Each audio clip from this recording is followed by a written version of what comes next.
बैठक में अहम फैसला, पीएम धन धान्य कृषि योजना के लिए 24,000 करोड़ और ग्रीन एनर्जी पर 27,000 करोड़ खर्च करेगी सरकार।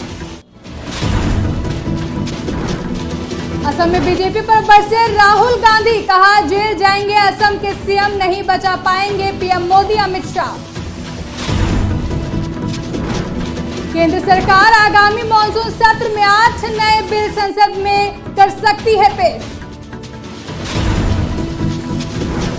बालासोर आत्मदाह केस में गरमाई ओडिशा की सियासत, बीजेडी का विरोध प्रदर्शन, सीएम और शिक्षा मंत्री के इस्तीफे की मांग। नमस्कार, आप देख रहे हैं आज की खबर और मैं हूं आपके साथ आकांक्षा यादव। रुक करेंगे इस वक्त की बड़ी खबर की ओर, जहां मध्य पूर्व में कई मोर्चों पर युद्ध छिड़ा हुआ है, जिसमें लगभग हर मोर्चे पर इजराइल की संलिप्तता दिख रही है। ताजा हालात ये है कि इजराइल के सीरिया में भी हमले तेज कर दिए गए हैं। इस वक्त की बड़ी खबर आपको बता रहे हैं, इजराइल की सेना आईडीएफ ने बुधवार को सीरिया की राजधानी दमिश्क में सीरिया रक्षा मंत्रालय के एंट्री गेट पर हमला कर दिया। सोमवार से ही इजराइल सीरिया की इस्लामिक नेतृत्व वाली सरकार की सेना को निशाना बना रहा। बड़ी खबर, सीरिया के दक्षिणी शहर सैदा में स्थानीय सुरक्षा बलों और ड्रूज समुदाय के लड़ाकों के बीच झड़प के बाद इजराइल ने सीरिया बलों को निशाना बनाना शुरू कर दिया है। बड़ी खबर आपको बता रहे हैं, जहां इजराइल ने सीरिया के रक्षा मंत्रालय पर किया ड्रोन हमला, बेसमेंट में छिपे मंत्रालय के अधिकारी। इस वक्त की बड़ी खबर, अमेरिका ने दक्षिणी सीरिया में इजरायली हमले की निंदा की है। इजराइल ने अब तक सीरिया के रक्षा मंत्रालय पर किया ड्रोन हमला। मध्य पूर्व में कई मोर्चों पर युद्ध छिड़ा हुआ है। बड़ी खबर आपको बता रहे हैं, जहां अमेरिका ने दक्षिणी सीरिया में इजरायली हमले की निंदा की है।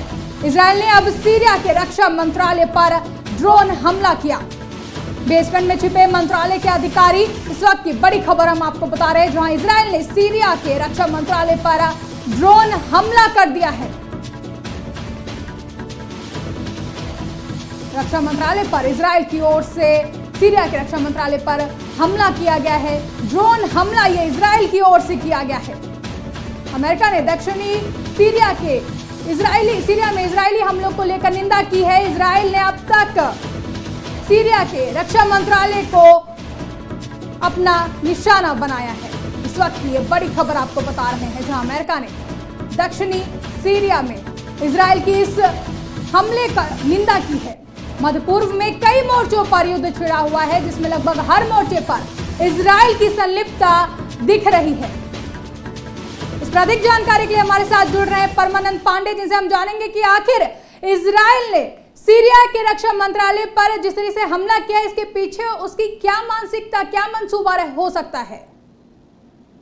देखिए आकांक्षा, बता दें कि सीरिया में इजराइल की तरफ से जो हमले किए गए हैं, इस हमले के पीछे जो कारण बताए जा रहे हैं वो ये बताया जा रहा है कि खासकर सैदा शहर में जो स्थानीय सुरक्षा बलों और ड्रूज समुदाय के जो लड़ाके हैं उनके बीच झड़प हुई थी, और ये झड़प इस कदर बढ़ी कि इसमें सरकारी सेना को भी इन्वॉल्व होना पड़ा। और बताया जा रहा है कि जब सरकारी सेना इसमें इन्वॉल्व होती है तो फिर ये झड़प और विकराल रूप ले लेती है, जिसके बाद सीरिया में इजराइल की तरफ से सैन्य कार्रवाई की जाती है। और ये भी बताया जा रहा है कि इजराइल की तरफ से सीरिया के जो विदेश रक्षा मंत्रालय है उसके गेट पर, एंट्री गेट पर हमले कर एक मैसेज देने की कोशिश की गई है।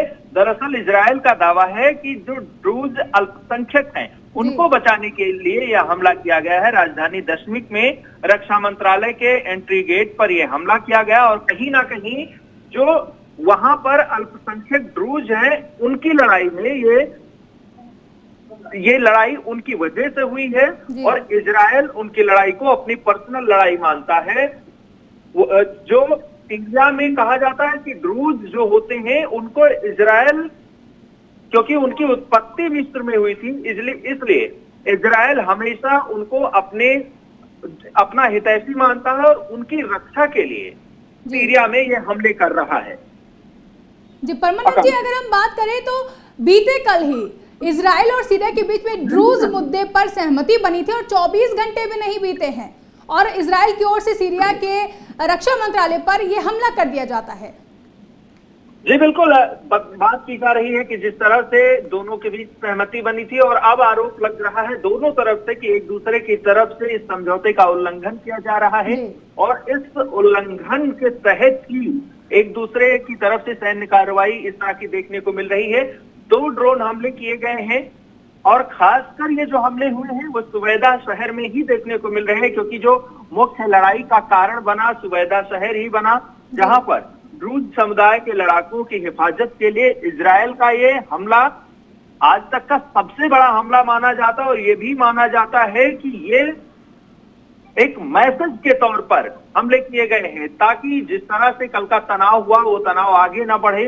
और अगर आने वाले दिनों में इस तरह की तस्वीरें आती हैं तो जो मध्य पूर्व में जो अस्थिरता है ये अस्थिरता तब तक बनी रहेगी और इजराइल भले ही ये माना जाए कि वो लगातार जंग में है, बावजूद इसके अगर कहीं भी उसको इनसिक्योरिटी फील होती है तो वो उस दुश्मन देश पर हमला करेगा। हमास की तरफ से जो इजराइल की तरफ से हमले किए गए हैं वहां पर कई जगह ऐसे हैं जहां पर हल्के हमले किए गए हैं और वहां पर सिर्फ एक चेतावनी के रूप में दिया गया है कि जो ड्रूज समुदाय के लोग हैं अगर उनकी सुरक्षा के साथ या उनकी सिक्योरिटी के साथ कुछ गड़बड़ होता है तो सीधे तौर पर इजराइल सोचेगा भी नहीं, वो सीधे हमला कर देगा।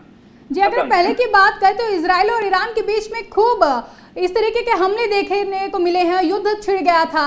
अब अगर हम देख रहे हैं कि अब इजराइल ने ईरान को छोड़ के सीरिया पर हमला कर दिया, तो क्या अब इजराइल का हमले को लेकर, युद्ध को लेकर जगह बदल गई है क्या? ये एक बड़ा सवाल उठ रहा है। जगह बदलने की बात नहीं आकांक्षा, इससे पहले अगर आप देखें तो ईरान के साथ लंबा संघर्ष चला, लगभग 12 दिनों तक ये संघर्ष जारी रहा।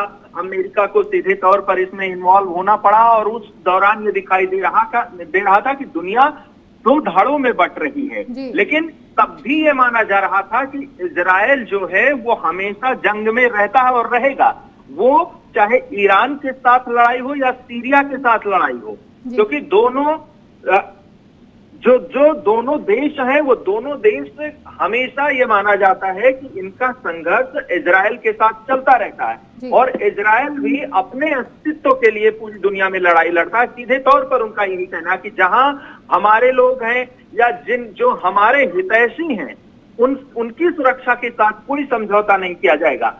जब कल की बात की जाए, जब वहां पर सुबैदा शहर में जो ड्रूज समुदाय के अल्पसंख्यक लोग हैं उनके बीच और वहां के स्थानीय सुरक्षा बलों के बीच जब एक संघर्ष हुआ और संघर्ष जब बड़ा होता गया तो वहां सरकारी सेना को भी आना पड़ा और ये बताया जा रहा है कि सरकारी सेना के साथ भी झड़प हुई थी, जिसके बाद इजराइल के तरफ से 2 ड्रोन हमले कर ये मैसेज देने की कोशिश की गई कि हम ईरान के साथ जंग में हैं, लेकिन इसका मतलब ये नहीं कि हम दूसरे मोर्चे पर कमजोर पड़ेंगे। अगर जरूरत पड़ी तो ये मैसेज साफ लिख लीजिए कि अगर कुछ होता है तो इजराइल वहां भी झुकेगा नहीं, 2 तरफा मुकाबले के लिए तैयार है। अगर इस हमले की बात करें तो अमेरिका ने इस हमले की निंदा की है, इस पर आप क्या कहेंगे? क्योंकि इससे पहले भी देखा गया है कि कई दफा अमेरिका ने जब भी 2 देशों के बीच में युद्ध छिड़ा है तो इंटरफेयर किया है, इस पर भी उन्होंने निंदा जताई है। देखिए, अमेरिका की तरफ से इस हमले की निंदा जरूर की गई है, लेकिन इस निंदा के पीछे की जो कारण है उस पर थोड़ा विचार करना होगा आकांक्षा, क्योंकि इससे पहले की जब चीजें हम देखते हैं, चाहे वो भारत पाकिस्तान के बीच सैन्य कार्रवाई को लेकर हो या फिर इजराइल और ईरान के बीच जंग को लेकर हो, लगातार राष्ट्रपति डोनाल्ड ट्रंप की तरफ से शांति की बात की जाती रही है, लेकिन ईरान में जब अमेरिका हमला करता है तब इस शांति की जो पैमाइश है वो कहीं ना कहीं कम होती नजर आती है और शांति की बात करते करते अमेरिका ईरान में भी हमले कर देता है और बम फेंक कर ड्रोन हमले करने के बाद अगर कोई शांति की बात करता है तो आप ये समझ सकते हैं कि उसके शांति संदेश के पीछे क्या छिपा है। अब बात की जाए कि अमेरिका की तरफ से इस हमले की निंदा की जा रही है, तो हर कोई जानता है कि जो इजराइल है वो सीधे तौर पर अमेरिका के साथ कंधे से कंधा मिलाकर चलता है। अगर अमेरिका की इस तरह की कोई नियत है, अगर वो चाहता है कि गाजा में या फिलिस्तीन में जिस तरह की अस्थिरता फैली है या मध्य पूर्व में जो अस्थिरता फैली है वो रुके, तो उसके लिए कहीं ना कहीं इजरायल के साथ बैठकर बातें करनी होगी, वैश्विक स्तर पर बैठकर बातें करनी होंगी। और खासकर सीरिया में जिस तरह के ये हमले हुए हैं, इस हमले के पीछे अमेरिका का ये जो उसकी तरफ से निंदा की गई है, उसे ये माना जा सकता है कि इस वक्त जो इंटरनेशनल प्रेशर बन रहे हैं, ये बात की जा रही थी कि दुनिया दो धड़े में बंट रही है। एक तरफ यूरोपियन यूनियन है, तो उधर खास बात करें रूस की, चाइना की, भारत पाकिस्तान की, तो इन देशों में लगातार एक अलग लकीर खींचती दिखती है। पाकिस्तान की तरफ से भी अमेरिकी हमले की निंदा की गई थी, और क्योंकि सीरिया में पहले से ही अस्थिरता बनी हुई है, तो इसे लेकर अमेरिका की तरफ से जो निंदा है उसे हम ये मान सकते हैं कि जो मुस्लिम देश हैं उन देशों की नाराजगी अमेरिका फिलहाल लेना नहीं चाहेगा। इसी वजह से हो सकता है कि इस हमले की निंदा किया गया हो अमेरिका की तरफ से। जी परमानंद जी जुड़े रहिएगा हमारे साथ, हम वापस लौटेंगे आप पर आपसे और सवाल लेने के लिए। इस वक्त हम बढ़ेंगे अगली बड़ी खबर की ओर। बता दें कि पहले अभी आपने देखा कि इजरायल ने किस तरीके से सीरिया पर हमला किया, इस पर हमारे सहयोगी ने पूरी जानकारी भी दी है। और साथ ही साथ देखा जा रहा है कि अभी बीते 24 घंटे भी नहीं हुए थे और इजरायल ने सीरिया पर हमला कर दिया है। वहीं अब बढ़ेंगे अगली बड़ी खबर की ओर, जहां गाजा के खान यूनिस में बुधवार को एक फूड डिस्ट्रीब्यूशन सेंटर पर 43 लोगों की मौत हो गई। इनमें से 21 लोग खाना लेने की कोशिश में मारे गए, जबकि 15 लोगों की मौत भगदड़ में कुचल कर हुई है। बड़ी खबर आपको बता रहे हैं, जहां गाजा के स्वास्थ्य मंत्रालय ने बताया कि यह हादसा गाजा ह्यूमैनिटेरियन फाउंडेशन यानी कि ह्यूमैनिटेरियन फाउंडेशन सेंटर पर हुआ है। मंत्रालय ने इजराइल सेना और अमेरिका पर जानबूझकर भूखे लोगों का नरसंहार करने का आरोप लगाया। बड़ी खबर आपको बता रहे हैं, जीएचएफ ने भी अब तक 20 लोगों के मारे जाने की बात स्वीकार की है, लेकिन इसके लिए हमास से जुड़े लोगों पर हिंसा भड़काने का आरोप लगा है। यूएन इन जीएचएफ सेंटर्स को मौत का जाल करार दे चुका है। मई के अंत से अब तक इन सेंटर्स पर या आसपास 870 से ज्यादा फिलिस्तीनी मारे जा चुके हैं। इस वक्त ये बड़ी खबर हम आपको बता रहे हैं, जहां पर गाजा में ये बड़ा मामला सामने आया है। गाजा में फूड सेंटर पर भगदड़, 43 लोगों की मौत। बड़ी खबर आपको बता रहे, खाना लेने के दौरान ये भगदड़ हुई है और 43 लोगों की मौत सामने आई है। गाजा के स्वास्थ्य मंत्रालय ने बताया कि यह हादसा जीएचएफ सेंटर पर हुआ है। मंत्रालय ने इजरायली सेना और अमेरिका पर जानबूझकर भूखे लोगों का नरसंहार करने का आरोप लगाया है। इस पर जानकारी के लिए हम फिर से पहुंचेंगे अपने सहयोगी परमानंद पांडे के पास।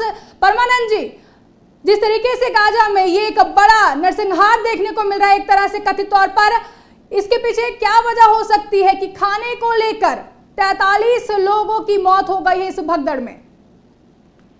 जी बिल्कुल आकांक्षा, बताना चाहेंगे कि गाजा में एक फूड सेंटर पर 43 लोग पहुंचे थे खाना लेने के लिए, जहां ये बताया जा रहा है कि भगदड़ हुई। भगदड़ में बड़े पैमाने पर लोगों की मौत हुई है। ये बताया जा रहा है कि 43 लोग थे, जहां 43 के 43 लोग मारे गए, जिसमें से 20 लोगों की मौत उस दौरान हुई थी, जबकि 15 लोग इस भगदड़ में कुचल दिए गए, भीड़ में कुचल दिए गए। अब आप अंदाजा लगाइए आकांक्षा कि अगर किसी देश में एक अदद निवाले के लिए लोगों को अपनी जान दांव पर लगानी पड़ रही हो, तो वहां की स्थानीय स्थिति क्या होगी, वहां पर लोगों की मानवीयता क्या होगी और वहां जिंदा रहने का संघर्ष क्या होगा। इस बात का अंदाजा लगाया जा सकता है कि जो जीएचएफ सेंटर होते हैं, मतलब गाजा ह्यूमैनिटेरियन सेंटर, जहां पर भूखे लोगों को खाना दिया जाता है, और जो इस समय गाजा की स्थिति है वहां पर तो यही है कि एक अदद निवाले के लिए लोग संघर्ष कर रहे हैं। इसी संघर्ष को देखते हुए जीएचएफ सेंटर पर पहुंचे थे, जहां पर लोगों को खाना दिया जा रहा था, और इस दौरान भगदड़ होती है। भगदड़ में भीड़ के पैरों तले लोग रौंद दिए जाते हैं। अब इसका आरोप गाजा के स्वास्थ्य मंत्रालय की तरफ से ये बताया जा रहा है कि ये जो सारा षड्यंत्र है, ये इजरायली सेना और अमेरिका की तरफ से जानबूझकर लोगों का नरसंहार किया जा रहा है। बताया जा रहा है कि जो जीएचएफ सेंटर है वहां पर लगातार मौतें होती आ रही है, कोई पहली बार नहीं है। अब तक इजरायल हमास की जंग में कुल 58,000 से ज्यादा लोग मारे जा चुके हैं, लेकिन एक आंकड़ा यह भी बताता है कि खान यूनिस में ही जो वहां का शहर है वहां पर अब तक 870 से ज्यादा फिलिस्तीनी मारे जा चुके हैं सिर्फ खाना लेने के दौरान। बता दें कि ये जीएचएफ सेंटर जो होता है ये ऑपरेट किया जाता है इजराइल और अमेरिका की तरफ से। वहां पर जो ऐसे लोग हैं जिनके जो घर उजड़ चुके हैं, जो भूखे हैं, उनको खाना देने के लिए ये जीएचएफ सेंटर चलाए गए हैं और वहीं पर खाना लेने के लिए 43 लोगों की भीड़ पहुंची थी, जहां इस खाना लेने के दौरान ही वहां पर भगदड़ होती है और भगदड़ में 20 से ज्यादा 43 लोग मारे जाते हैं। ये बड़ी खबर इस वक्त की आई है और कहीं ना कहीं ये वाकई निंदनीय है। इसीलिए गाजा की तरफ से एक आरोप और लगाया जाता है, ये कहा जाता है कि ये जो लोगों के मरने का सिलसिला है ये सिर्फ इसको एक्सीडेंट के रूप में नहीं देख सकते हैं, एक हादसे के रूप में नहीं देख सकते हैं, बल्कि ये जानबूझकर कूटरचित घटनाएं होती हैं। यहाँ गाजा के लोगों फिलिस्तीनियों को मारने के लिए ऐसे जीएचएफ सेंटर पर कुछ ना कुछ षड्यंत्र अमेरिका की तरफ से लगाए जाते हैं, कुछ ना कुछ इजराइल की तरफ से लगाए जाते हैं। और एक आरोप यह भी लगाया जा रहा है कि जो जीएचएफ सेंटर होते हैं वहां पर लोगों को ड्रग्स और नशीली दवाइयां भी आटे में मिलाकर दी जाती है, जिससे कि लोगों का जो दिमाग है वो भ्रमित हो सके, वहां के जो स्थानीय लोग हैं उनके सोचने विचारने की शक्ति कम हो सके। और ये जो आंकड़े बताते हैं कि 2023 से अब तक जो इजराइल और गाजा के बीच युद्ध हो रहा है, इस युद्ध में 58,000 से ज्यादा लोगों की मौतें हो चुकी है। यानी कि एक हिसाब से माना जा सकता है कि अगर इतने बड़े पैमाने पर लोगों की मौत होती है तो वहां पर भूखमरी का संकट पैदा हो सकता है, वहां पर आम जीवन की उम्मीद करना भी कहीं ना कहीं बेईमानी होगी और इंसानियत, कानून, वहां का संविधान, इन सब चीजों से परे होकर सिर्फ जिंदा रहना ही एक बड़ा संघर्ष हो जाता है।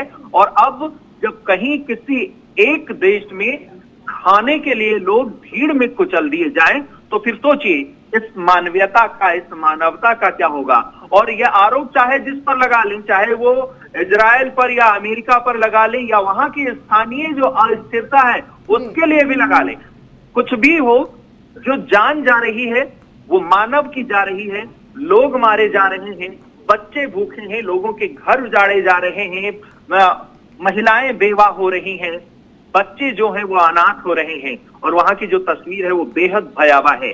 अभी तक 43 जो मौतें हैं उनको ये लेकर गाजा की तरफ से, स्वास्थ्य मंत्रालय की तरफ से बताया जा रहा है कि जानबूझकर इजराइल और अमेरिका का एक षड्यंत्र है जिसके तहत लोग मारे जा रहे हैं। फिलहाल जो इस तरह की घटनाएं हैं वाकई बेहद भयावह और निंदनीय है। आकांक्षा जी बिल्कुल, ये घटनाएं बिल्कुल ही भयावह हैं। लेकिन अगर हम बात करें गाजा ह्यूमैनिटेरियन फाउंडेशन सेंटर पर हुए इस हादसे की, तो मंत्रालय की ओर से इजरायली सेना और अमेरिका पर आरोप लगाया गया है कि जानबूझकर नरसंहार करने की कोशिश की गई है।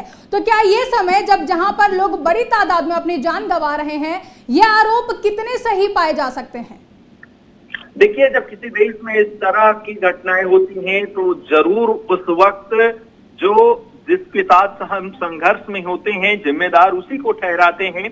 और अगर जीएचएफ सेंटर से खाना बांटने के दौरान इस तरह की घटनाएं होती हैं, 43 लोग मारे जाते हैं, तो ये माना जा सकता है कि कहीं ना कहीं ये सिर्फ और सिर्फ लोगों का पैनिक होना नहीं बल्कि किसी की तरफ से तो षड्यंत्र रचा गया। अगर गाजा की तरफ से, गाजा सरकारी मीडिया की तरफ से यह दावा किया जा रहा है कि जानबूझकर फिलिस्तीनियों को मारने की प्लानिंग है, तो वो भी सही हो सकते हैं। और अगर वो सही है तो फिर अगर जो अमेरिका की तरफ से या फिर इजराइल की तरफ से जीएचएफ सेंटर खोलकर लोगों के पेट भरने, लोगों के रहने, उनके खान पान की जो दावे किए जाते हैं, तो क्या वो गलत है? इस तरह ये ये जो चीजें हैं वो वहां के स्थानीय लोग बता सकते हैं, स्थानीय मीडिया बता सकती है, जो यूएन है, जो ह्यूमन राइट्स है, इन चीजों को जवाब, इन लोगों को जवाब देना होगा। किसकी गलती है, कौन इसके लिए जिम्मेदार है, इससे परे होकर हमें ये सोचना होगा कि आखिर ये जो मौतें हो रही हैं, ये मौतें कैसे रुकेंगी, कैसे लोगों को एक एक अदद जो अनाज के दाने हैं उसके लिए संघर्ष नहीं करना पड़ेगा। जमीन जो वीरान हो रही है, जो शहर है वो उजड़ रहे हैं, इसका विकल्प क्या होगा, इसके लिए हम क्या कर सकते हैं, इन चीजों पर हमें गौर करना होगा। आरोप प्रत्यारोप दुनिया में वैश्विक स्तर पर खूब लगते रहते हैं, आकांक्षा, और लगते रहेंगे। जी बिल्कुल, बहुत बहुत धन्यवाद आपका हमारे साथ जुड़ने के लिए और ये जानकारी साझा करने के लिए। जैसा कि आपने सुना कि गाजा के खान यूनिस में एक फूड डिस्ट्रीब्यूशन सेंटर पर जिस तरीके से 43 लोगों की मौत हो गई, कई तरीके के सवाल खड़े करता है, क्योंकि इसमें 43 लोगों की जानें चली गई हैं और लगातार गाजा के स्वास्थ्य मंत्रालय ने बताया है कि यह हादसा GHF सेंटर पर हुआ है, जहां मंत्रालय ने इजरायली सेना और अमेरिका पर जानबूझकर भूखे लोगों का नरसंहार करने का आरोप लगा है। लेकिन कई तरीके के सवाल खड़े हो रहे हैं क्योंकि लोगों की बड़ी तादाद में जानें गई हैं। बढ़ेंगे अगली खबर की ओर, जहां प्रधानमंत्री नरेंद्र मोदी की अध्यक्षता में आज हुई केंद्रीय मंत्रिमंडल की बैठक में देश की कृषि और ऊर्जा क्षेत्र को नई दिशा देने वाले 3 बड़े फैसलों को मंजूरी दे दी गई है। इनमें एक ओर जहां कृषि जिलों के समग्र विकास की योजना को स्वीकृति दी गई, वहीं दूसरी ओर रिन्यूएबल एनर्जी में बड़े पैमाने पर निवेश का रास्ता साफ किया गया है। बता दें कैबिनेट ने प्रधानमंत्री धन धान्य कृषि योजना को 2025 से 26 से शुरू कर 6 वर्षों के लिए मंजूरी दी है। इसका टारगेट 100 कृषि जिलों का विकास करना है। ये योजना नीति आयोग के आकांक्षी जिलों कार्यक्रम से प्रेरित है, लेकिन ये खास तौर से कृषि और उससे जुड़े क्षेत्रों पर केंद्रित है। असम के चायगांव में लोकसभा के नेता प्रतिपक्ष राहुल गांधी ने कांग्रेस कार्यकर्ताओं को संबोधित करते हुए आरएसएस और बीजेपी पर जमकर निशाना साधा। उन्होंने कहा कि एक तरफ आरएसएस नफरत बांटने और लड़ाने की विचार और एक तरफ कांग्रेस जिसकी नफरत मिटाने की विचारधारा है। राहुल गांधी ने कहा कि बिहार में उन्होंने नई वोटर लिस्ट तैयार करनी शुरू कर दी है और उस वोटर लिस्ट में लाख करोड़ों लोगों को वो हटा रहे हैं। वो गरीबों, मजदूरों, किसानों और कांग्रेस पार्टी और आरजेडी के वोटर को हटा रहे हैं। बीजेपी और चुनाव आयोग आजकल एक साथ काम कर रहे हैं। चुनाव आयोग पूरे तरीके से बीजेपी और उनके नेताओं की बात सुन रहा है। इतना ही नहीं, राहुल गांधी ने यह भी बात कही है कि ये बी का जेल जाएंगे असम के सीएम, नहीं बचा पाएंगे पीएम मोदी, अमित शाह। नई वोटर लिस्ट तैयार करनी शुरू कर दी है और उस वोटर लिस्ट में लाखों करोड़ों लोगों को वो हटा रहे हैं। किसको हटा रहे हैं? गरीबों को, मजदूरों को, किसानों को, कांग्रेस पार्टी के वोटर्स को, आरजेडी के वोटर्स को। हम वहां पे आंदोलन कर रहे हैं, हम उन पर दबाव डाल रहे हैं, मगर मैं कांग्रेस पार्टी के नेताओं को और हर वोटर को कहना चाहता हूं, जो इन्होंने महाराष्ट्र में किया, जो ये बिहार में करने की कोशिश कर रहे हैं, वही ये आसाम में कोशिश करने की ये कोशिश करेंगे। और ये आप सबकी, हम सबकी जिम्मेदारी है कि इन्हें ये काम हम नहीं करने देंगे। तो आपको सावधान रहना है, क्योंकि ये बीजेपी वाले और इलेक्शन कमीशन ये एक साथ आजकल काम कर रहे हैं। इलेक्शन कमीशन अपनी जिम्मेदारी नहीं निभा रहा है। इलेक्शन कमीशन पूरे तरीके से बीजेपी और उनकी नेताओं की बात सुन रहा है। हमने उनसे अनेक बार वोटर लिस्ट मांगी है, आज तक हमें ना वोटर लिस्ट मिली, ना वीडियोग्राफी मिली। बहाने बनाते हैं, मैंने चिट्ठी लिखी है, बहाने बनाते हैं, अपना काम नहीं करते हैं। तो आपको सावधान रहना है। मैं जो बोलता हूं वो होता है। मैंने कोविड के समय बोला था,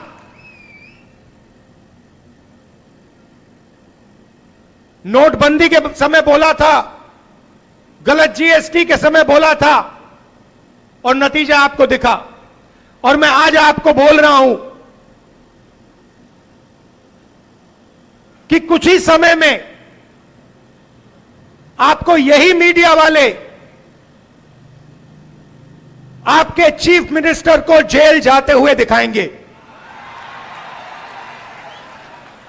और इससे उनको ना मोदी बचा पाएगा, ना अमित शाह बचा पाएगा। आप देखना, वो जेल के अंदर आपको दिखेंगे। और ये काम कांग्रेस पार्टी नहीं करेगी, ये काम असम के जो युवा हैं, असम के किसान हैं, असम के मजदूर हैं, असम के हर जात के लोग, हर धर्म के लोग ये काम करने वाले हैं, क्योंकि उनको मालूम है कि ये व्यक्ति जो है ये एक भ्रष्ट व्यक्ति है।